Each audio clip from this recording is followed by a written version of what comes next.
and welcome. This is the August edition of the Deepdale podcast. We're sitting here in a bright, sunny courtyard of the Backpackers Hostel, and I'm Jason, and I am Georgie. Hello. So we're going to be chatting about what's going on the North Norfolk coast, what's going on here at Deepdale specifically, some events you should look out for. It's going to take a while this month, I think. There's a lot in the diary. There is a huge amount in the diary, yeah, and we're just going to pick a few selected items. We promise we're not going to read them for rote. You can do that yourself on our website. It's Wells Carnival Week right now, which is slightly too late to tell you about it, but still well worth telling people about. That's true, though. For next year. Definitely. Yeah, it's normally the last bit of July, beginning bit of August, isn't it? Yeah, and they are just getting bigger and better every year. My neighbour actually is involved with the Carnival Committee, and he's mentioned to me how much work and how much love and care goes into planning every activity, because there are so many activities for children and older couples and couples my age, younger couples, to do every day and every evening, that as you can imagine it takes them a whole year, a big group of them a whole year to plan it. So there's so much going on, and I'm just really impressed with what they've been able to do this year. That's cool. So that's Wells Carnival Week, which is happens sort of end of July, beginning of August. Well worth booking in for next year, because it's dead easy to get there from here by the Coast Liner bus. Yeah, and avoid some of the parking. Yeah, exactly. Issues. You can just nip in and nip out, come back after some of the stuff's happened during the day. Lots of activities all the way through the week, so that's well worth looking out for. But sadly, if you're listening to this podcast any time in August, you have missed that for 2019. So doesn't matter too much, because there's the Cromer Carnival. There is, and actually Sheringham has its carnival as well. Yeah. Yeah. So they're both coming up later this month, and they're well worth it. All of these carnivals and these sort of local fates and stuff are really worth going to, because they just show you a bit more of the character of the local area. And they highlight how much there is to do. You know, you go on holiday sometimes and you might sometimes feel like you're doing the obvious things or the things that a lot of other people are doing. And when you go to these carnivals, it really, really highlights you've got everything that is available to you in a little planner that you can really easily access, or, going on in the same area at the same time. And if you are lucky enough for your holiday to coincide with some of these things, you can experience far more than you ever have when you come to Norfolk. Yeah, so really meet some locals and some others. Yeah, it's great. Yeah, it's so excellent. Cromer Carnival is 17th, I think. 18th of August, 17th of August. Yeah, for the 23rd, week. So Georgie's not quite reading my writing, which is dreadful and appalling. And I should know that. We are learning as we do this podcast that I'll get Georgie to write the dates down next time. That's fine. Yeah. She's being very polite about the appalling writing. There is also a lot going on the 18th of August, so 18th is written down there. It is. That is very true. So you were going to talk about pizza nights with the Wood-Fired Food Company? Yeah, well, I just wanted to highlight, because in the summer holidays and in our busy periods like now, we've got the Wood-Fired Pizza Company coming every Wednesday as well as every Friday, which they come throughout the year. And I just wanted to highlight that, because everyone, when they check in with us and when they come into the office and they're looking at some of the things that they can do in the local area, they pick up these flyers, because the pizzas look as good on the flyers as they do in person. The people that serve the Wood-Fired Pizza Company, they are such lovely people. And it gets a really nice atmosphere around the site. When I'm walking from past their stall, you follow the crowds and you follow the smell of mozzarella, and it's just such a really relaxing place, even if the weather's not great. Did you know that they're using some of our wheat from the farm? I did. You told me the other day, which is really cool. So they've taken some of our wheat and taken it to Leatheringset Watermill. Yeah. Had it ground and includes it in the pizzas, which is very cool. I love that. I think that's really a very nice. definition of eating fork locally, to fork. isn't it? It's great, isn't it? It's excellent. Or field to fork, or whichever way you want to put it. One of those. So we've got a few other events that we sort of picked out. Norfolk Wildlife Trust have been fantastic and added a huge number of events to our events listing on our website. So you can look at everything from dike dipping to being a nature detective. There's bat nights. There's all sorts of interesting stuff going on. So really, really worth having a look at that list.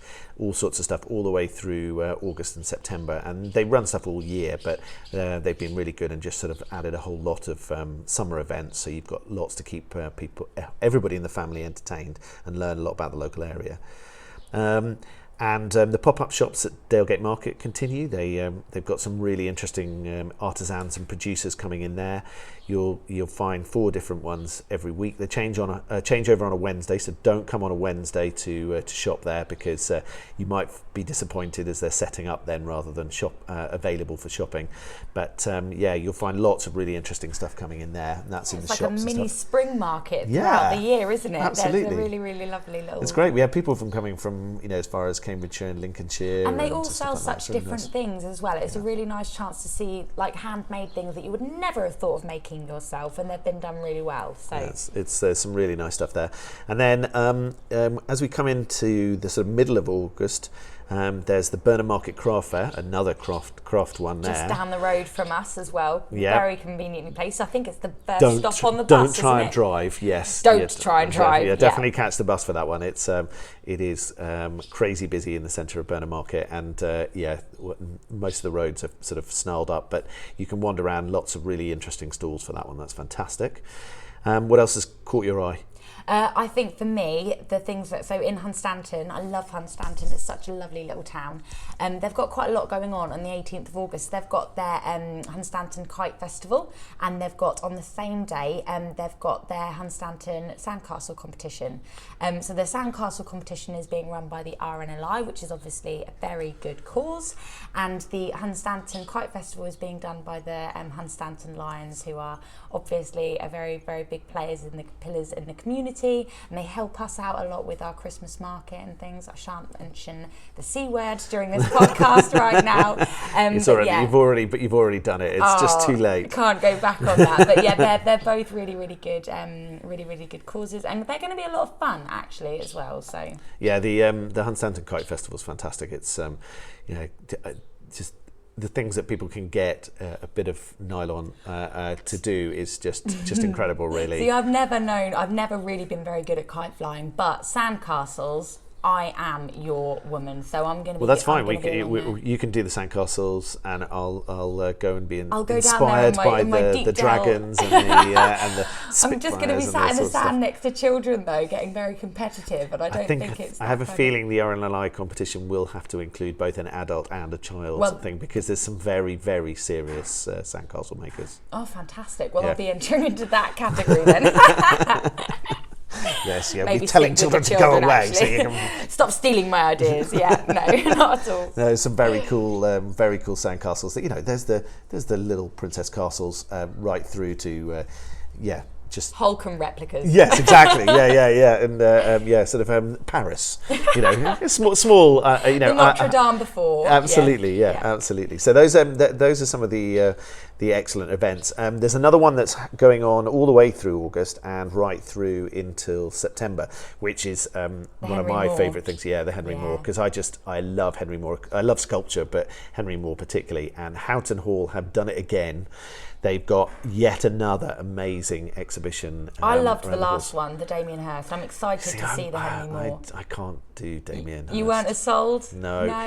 Some of the stuff was pretty impressive, like the big stuff, but yeah, it's just, yeah. But you're more excited for Henry Moore. That's absolutely fair. Yeah, no, and these sculptures, because of the space that's available at Houghton, in the gardens there, and the size of some of these sculptures is just mind-boggling, and it's I'm excited to see this one then. It's going to be really good, and that's running right through to the end of September. Seal of approval. Yeah, that's definitely on my list, but I would definitely recommend checking online and finding out about buying tickets in advance, because I know they do time slots and limited tickets per day, so just worth checking. You don't want to get caught out than going there. And there's quite a lot of other exhibitions going on all over.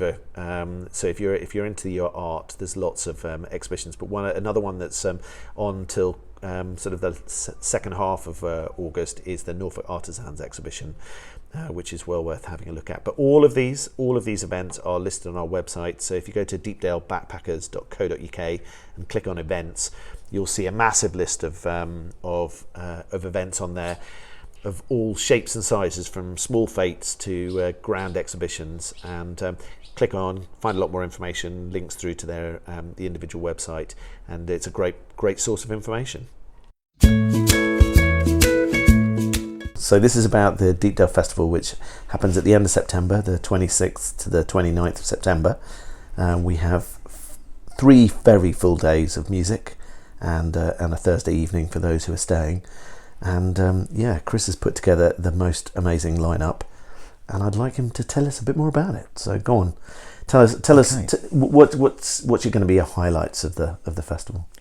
There are actually too many highlights to mention as highlights. We just end up going through the whole programme, really. But an obvious highlight is going to be Martin Carthy coming along, internationally acclaimed folk artist over a very long period of time, and we are exceptionally pleased. I'm exceptionally pleased to have him playing at Deepdale, which it feels like quite a coup. So yeah, I'm really looking forward to that. And I believe we've got Sheila to thank for encouraging you to actually ask him. Yes, absolutely. Yeah, we bumped into Martin last year at Moseley Folk Festival on our way in to one of the days from where we were staying, and we just happened to be travelling down in the lift from our hotel, which we never usually do. We always use the stairs, obviously, and the lift popped open at a lower floor, and who should walk in but Martin with his guitar in his hand. And we both looked at each other, and behind his back we're going, "That's Martin Carthy." And we had a few niceties, a few pleasantries as we travelled down in the lift, and we explained that we were heading to the same place he was, and we'd see him a little bit later, and that planted a seed. Martin Carthy is a luminary of the UK folk scene, and it was just amazing to see him at Moseley, to travel down in the lift with him and think, yeah, actually, he's an ordinary bloke just like the rest of us, and I wonder if we might be able to book him for Deepdale. And there was some inner questioning about whether we might be able to be considered by his agents, but they've been the most wonderful people to deal with as well. And it was he was available, and we were able to book him. Fantastic. Yeah, really looking forward to that. That's cool. Excellent. So who else have we got, sort of what you would describe as the headliners of the weekend? Yeah, I think on Saturday our headliners are Man the Lifeboats on the main Brick Barn stage, sort of closing off the evening, and they did in fact play the festival last year on the Sunday. This year a lot more people are going to enjoy their high energy brand of folk rock. We thought that we should bring them to a much wider audience at Deepdale than they got last year on the Sunday, so we're much busier across the weekend. It's going to be great having them playing to a full Brick Barn stage. They are, dance and jump around to every song. I've got a video of you dancing last year, so we know that you quite enjoyed them last year, as did most of the Deepdale crew. They're just a fantastically upbeat, energetic folk. They're from London, and their sound is something between Oyster Band in their pomp, bit of Bellowhead in there, and a London Pogues, and you put those three together, really? And what is not to like? So, yeah. So they're going to be closing off the Brick Barn stage on the Saturday. Over in the Orchard stage, we've got just the most wonderful solo artist, not closing off the stage, but earlier in the afternoon, so everyone and the families can see her as well. Kitty McFarlane, whose material on her debut album, Namer of Clouds, is stunning. Yeah, it's very beautiful stuff. It is an incredibly beautiful album. It's got great connections with the sea, with nature, and the combination of the tunes and her voice and lyrics, it's incredibly poetic and atmospheric, and that's a major highlight for me of the festival this year. Really shouldn't be missed.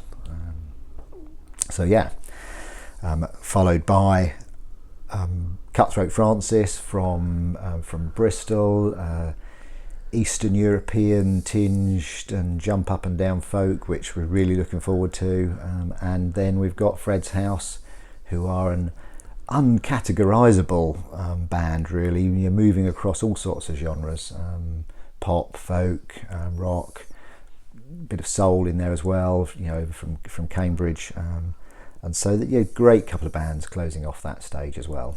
So that's great. That's going to be a great Saturday. It is going to be a great Saturday, and also of course on Saturday we've got the Mara Military Wives Choir coming to us, and that's going to be a wonderful experience. Yeah.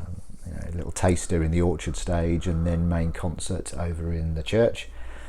Brilliant venue for them. Yeah, it's going to work really well, isn't it? Really, really well. Yeah. That's cool. So so a preview to that day is the Friday, when a lot of people are going to sort of arrive, and we need to actively encourage people that they should really arrive Thursday night, because you've come up with a fairly amazing breakfast sessions on the Friday, haven't you? So. We have, we've got a lot of people already staying on the Thursday night, and so we've brought the start of the music programme forward, so that it starts from the morning on Friday, and so you don't want to miss any of the acts that we've got while you're enjoying your breakfast in the backpackers courtyard, and then running through the whole day. And Friday, we've called it various things, I think, over the first 2 years. Sort of folky Friday, but it culminates with us having just the best East Anglian act that we can find to headline and to really kick the festival off in style.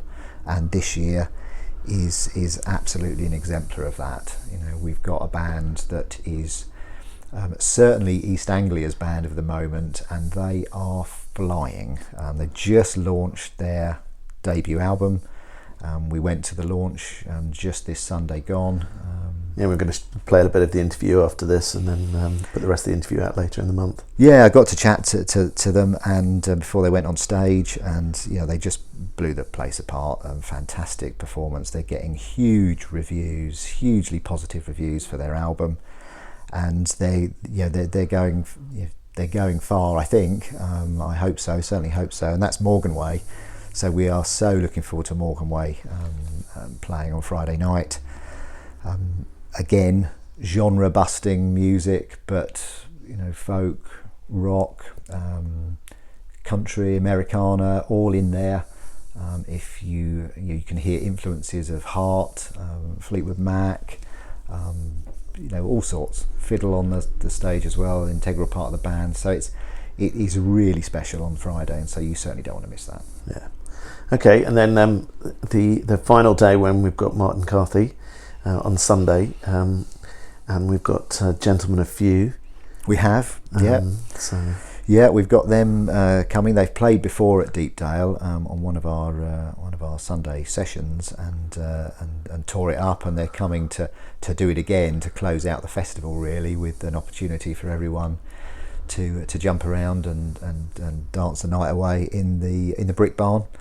Radio 2 Folk Award nominees, but now moving again beyond if there are constricts of the folk genre, moving beyond that. A lovely bunch of lads and some really fantastic tunes that you want to hang around right till the end of the festival to hear those. And a big shout out to Sue and Paul, who introduced us to them. Absolutely, yeah, they did, and it's great. The lineup is.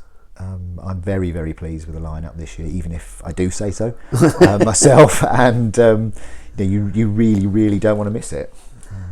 Well, it's great because not only Gentlemen Few folk nominees, but also Kitty McFarlane with her latest nomination for the Radio 2 Folk Awards as well. Yes, she's nominated for this year's awards, which is fantastic. Richly deserved, because there's no one out there quite like her at the minute, and you have got to get her album.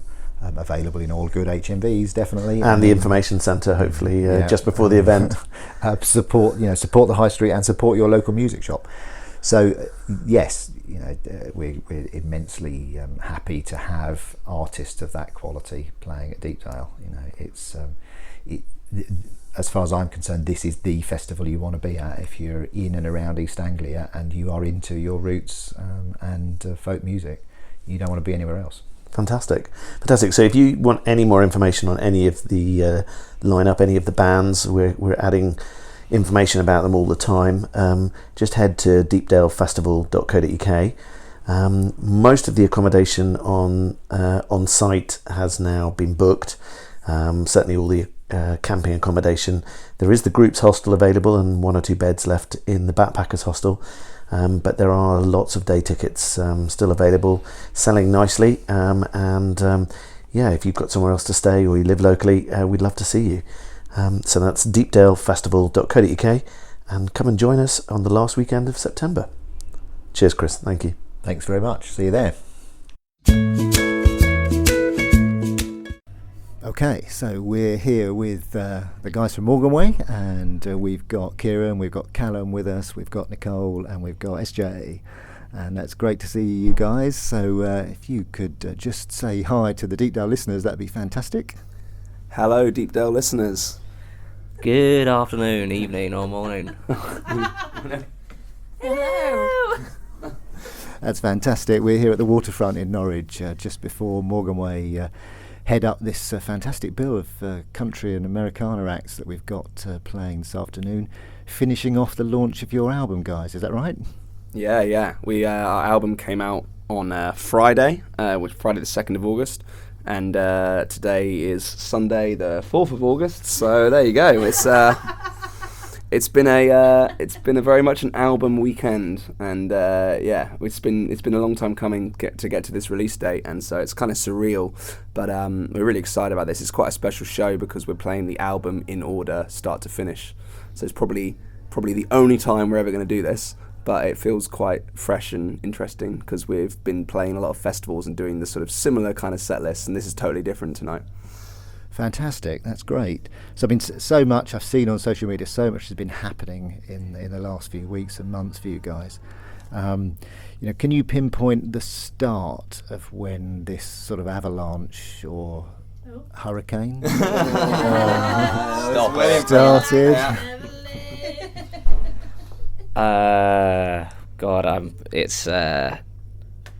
This avalanche has just been constant, I'd say, really. It's been... Has it been like a hurricane? It has been like a hurricane, yeah, to repeat. No, we... Does it break you up? Hold on, yeah. Can I get a word in? The whole summer's been pretty crazy and just been building up and up to this, I think, since May particularly, or maybe even country to country, the sort of earlier in the year. And since then, it's just... Yeah, we're just trying to keep up with everything that's going on, really. Well, we recorded the album, most of it last year, finished it last year actually, and we've just been sort of building up to getting the release campaign and stuff together. So the start of this year was really the start of the release, the journey, and it kind of, so I'd say really January, it kind of was the start when we put Frozen out. Or did we put it out in February? We put it out in February. Frozen Our Time came out, the first single. And since then, it's just been constant. And mental. SJ has got many skills in social media. So SJ has been helping us look every bit as busy as we are. Don't ask Callum what an Instagram story is. Yeah. So SJ, you're in charge, are you, the social media output for the band? Yes, I do enjoy it. We do like posting fun little anecdotes that we get up to on the road on our little Instagram story, and yeah, it's nice to kind of just keep everyone in touch with what we're doing, really. So I try my best, but it's a whirlwind out there online. It is, yeah, it is. Up It's at a Deepdale, hurricane, it's a I tell you. hurricane. Amazing. What's been the best moment so far since it got going at the start of this year? Ooh, we really enjoyed Black Deer Festival because we'd heard really good things about Black Deer Festival, and it just happened to be on mine and Kieran's birthday because, funnily enough, we have the same birthday, and it's something that tends to happen with twins. Yeah. And SJ got the whole tent singing "Happy Birthday" to us, which was pretty surreal because we had a really packed out tent. And so that was a real moment, I'd say. But obviously Glastonbury was incredible because the weather was so beautiful, and where we were performing on the Love Fields, you could see the entire site just lit up at night, and so that was a real buzz. Yeah, fantastic. So obviously lots of people have been to Glastonbury and other large festivals, Black Deer, Latitude. What's it actually like as a band going to these things, you know, the big festivals? Yeah, it's pretty awesome. I think I always find, well, we always give 110% to every gig, but sometimes maybe you feel like there's a little bit more pressure when it's a bigger one. But both Black Deer and Glastonbury had such good vibes in the room, just like, you know, every festival we've played this summer. So yeah, they felt great, and it was Black Deer, me, SJ, Nikki, and Ed all stayed for the whole weekend. Callum and Matt had to go. Fantastic. Cal had to go to a stag do in Manchester, which is a whole nother story. But yeah, it was really nice because through the whole weekend, people were coming up to us and saying how they enjoyed the show and having little chats. So it was really nice to kind of experience that side of it, as well as just because sometimes you just got to get in and get out. Yeah. Fantastic. Okay, so to the album itself then, how long did it take to actually record? Well, we sort of did it in between gigging, actually. So we kind of had these sort of sporadic, well, not really sporadic, but certainly not, 6 months in the studio like they did back in the day. So it's hard to pinpoint exactly how long it took. And then obviously it was a case of when it was mixed, then we kind of wanted, when we finished the recording, then it was a case of getting it mixed and then mastered, and this adds up. I'd say it's, we've not been asked that. I haven't really thought about the exact time frame. I'd say maybe, I don't know, we recorded 20 tracks and we ended up with 11 because we wanted to whittle it down and find the 11 that felt right. And we weren't really going in there thinking, we're going to pick the ones that are singles. And actually what's been really interesting with the response to the album is every reviewer and fan seems to be picking out different tracks. So that's really interesting because sometimes, you hear an album and it's clear what the song is that represents that album and what's that defining song. And yeah, maybe Hurricane is our defining song in the live show, but maybe not in the album. Yeah. Yeah, okay. And I've read that you sort of like to record as a whole band, putting that together rather than laying individual parts down. What do you think that brings to the album?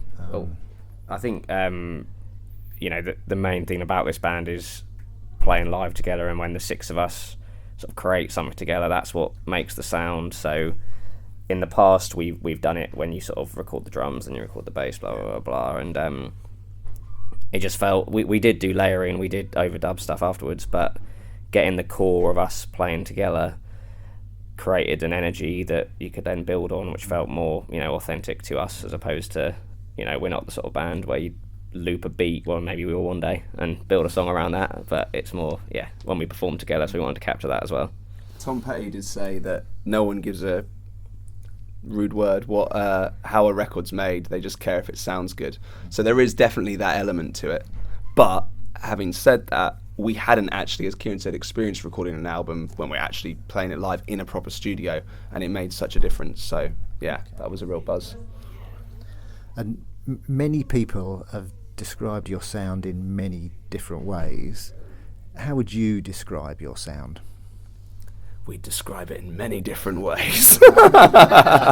We honestly don't really know what our sound is. We just, as Kieran said, Morgan Way is just trying to be Morgan Way, and we all have different personalities, different influences, different backgrounds, and all of that goes into this sort of cauldron and you end up with Morgan Way. And I think obviously we're influenced by sort of 70s rock stuff like Fleetwood Mac and Eagles and Tom Petty and the Heartbreakers, Blue Oyster Cult, but we're also, Don't Fear the Reaper. Yeah. He's so cheeky, isn't he? He's so cheeky, this one. But then we're also, we didn't set out to be any given genre, and I think for a while, Kieran and I sort of, when we played in previous bands, we were sort of, okay, we're going to be this band or we're going to be that band, and as soon as we stopped thinking about it like that, suddenly it became apparent that we were onto something that wasn't necessarily easy to describe. So yeah, I think what it's really for me anyway, when I read reviews and they can't really pinpoint what we are, I think that's, for me, that's how I would want it to be, because I think all the stuff that really influenced us growing up was stuff that, what genre is Tom Petty? Yeah. What genre is Fleetwood Mac? Absolutely. Yeah. No, I agree. Absolutely. And with SJ's vocals coming in, when I heard you last time, I thought Heart, the influences of Heart coming through there, and then the fiddle with Cole coming through. You've got this English folk feel that mixes everything together, and is unique in that it moves around all these different genres at the same time. So, what about current stuff that's out there? Who would you recommend that our listeners get and listen to? Seems to be quite like us. There seems to be quite a lot of family bands happening at the moment. A lot of siblings and whatever else getting together. So there's a band called Balin, who are a three-piece from New York, sort of Simon and Garfunkel influenced. That are two twin brothers and a younger sister. Me, Nikki, and SJ went to see them a few weeks ago, and yeah, they're all some amazing harmonies. And just got off tour with Hosier. Who you liking at the moment, old Panna? I adore Craig Finn from the Hold Steady. The Hold Steady were around. Yeah, the Hold Steady. Yeah. Hold Steady are great, but he's also, Craig Finn's just started doing solo. Well, I'd say just over the last few years he's been putting out solo albums, and his new one, I Need a New War, is really, because I think with the Hold Steady they're such a bar rock band in how they sound. Yeah. So I love it, but it's not everyone's kind of thing. And what's interesting about his solo album, is it's less kind of shouty lad rock, and it's more kind of, I don't know, softer and more reflective maybe, and I think it really shows off what an absolutely incredible lyricist he is. So yeah, well worth checking out. Excellent, that's great.